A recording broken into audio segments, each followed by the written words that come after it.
voilà, pour ceux qui réclament justice de la part de la République, je vous laisse écouter cette femme. Question voilà, de vous remettre les idées en place très très vite. Comment tu fais pour défendre un violeur, ou comment tu fais pour défendre quelqu'un qui a violé? Ça apparaît insurmontable pour tout le monde. Et alors, je parle des stagiaires de 3e parce que il y a un stage obligatoire maintenant. Oui. Et en fait, ils viennent une semaine au cabinet et la première question, c'est ça, tous. Et puis on les amène en audience. Et ensuite, ils voient la violence que la justice inflige à celui qui est mis en cause. Et ils ressortent du stage sans qu'on ait vraiment eu aucune influence, puisque d'ailleurs, nous, on défend les deux. Mais en se disant, ce mot qui est un mot d'enfant, c'est injuste. Mais pourquoi est-ce qu'on leur parle comme ça? Et en fait, la violence de l'institution judiciaire qui s'abat comme ça sur les gens apparaît démesurée, je crois, au public. Sauf que, j'en reviens à mon obsession, c'est qu'il n'y a pas de public dans les salles d'audience. Et quand vous amenez les gens, ils s'aperçoivent effectivement que la justice maltraite les gens, frappe très fort, n'est laxiste pour les hommes politiques que quand elle les atteint, eux, on en a des exemples tous les jours. Et donc, il faut vraiment inviter les gens à passer les portes du tribunal. Alors, Jo, je vais t'expliquer grosso modo cette femme, ce qu'a dit cette femme. Elle nous explique que y a des jeunes qui vont voir ces avocats, ces avocates, et qui leur disent comment vous faites pour défendre des violeurs. Elle explique qu'à la fin de leur stage, quand ils ont vu un petit peu les plaidoiries, etc., qu'ils ont vu certains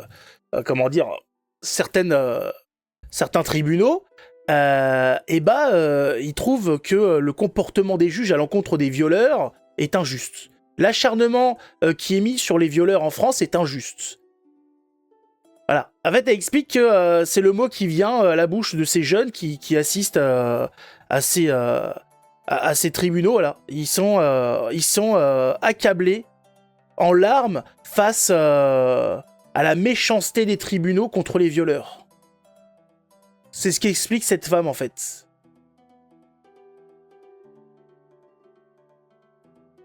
Est-ce que quelqu'un a encore confiance en la justice ou pas? Elle explique ça à des troisièmes. À des troisièmes, oui. Je suis dégoûté. C'est pour ça, hein.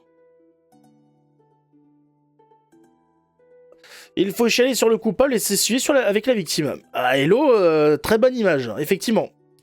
Il faut d'arrêter les violeurs, merde. Non, bah oui, mais bien sûr, c'est ça. Arrêtons. Les Français...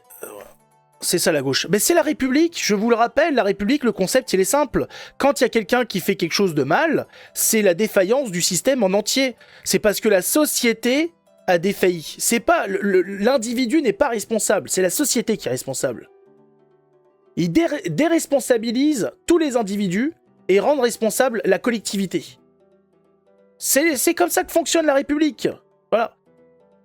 Vu que nous sommes tous de base des gens bien, si on tend vers le mal, c'est que la société a fait quelque chose qui a poussé l'individu dans ce sens-là. Le problème, il est là. C'est sur la... Comment on appelle ça? C'est les fondements, en fait. C'est sur la vision qu'a l'idéologie dominante sur l'homme. Qui n'est pas bonne. Elle est pas bonne. L'homme est foncièrement mauvais. Et il cherche à tendre vers le bien. Là où ces gens-là nous expliquent que l'homme est foncièrement bon et qu'il peut chuter. Et que s'il chute, c'est pas de sa faute parce qu'il est bon de base. Et donc, c'est que dans son parcours, la société n'a pas répondu à tous ses besoins, voilà, tout ce qu'il fallait pour qu'il reste dans le bien. C'est tout, et voilà le résultat. Vous continuez sur cette lancée pendant 2 siècles, le résultat c'est quoi? C'est qu'on excuse tout. Ah, le violeur, il a violé mais c'est pas de sa faute. L'assassin, il a tué mais c'est pas de sa faute. Rien n'est de la faute de personne. Gauchiste ça? Bah c'est la pensée de la République depuis le commencement. C'est la philosophie des Lumières. Et on s'en sortira jamais tant qu'on n'aura pas changé le dogme. Mais les gens veulent... Non, mais ce qu'il faut, c'est un peu plus de police. Mais tu peux même doubler la police. À partir du moment où ton système de pensée est biaisé, tu vas juste droit dans le mur. Tu peux mettre plus de police ou moins de police ou 10 fois plus de police, ça changera rien.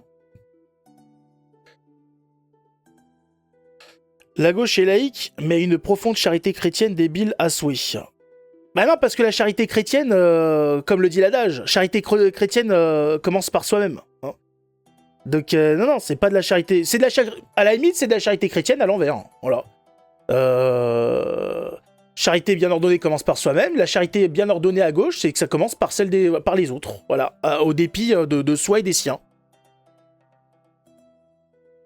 Et on le voit aujourd'hui. On en voit les conséquences aujourd'hui. Hein. Il y a une époque où il y avait les méchants croisés, les méchants inquisiteurs, et puis aujourd'hui, on a les gentils républicains. Voilà. Qui accueillent les gentils migrants. Tout le monde, il est gentil. Pas de méchants. Hein?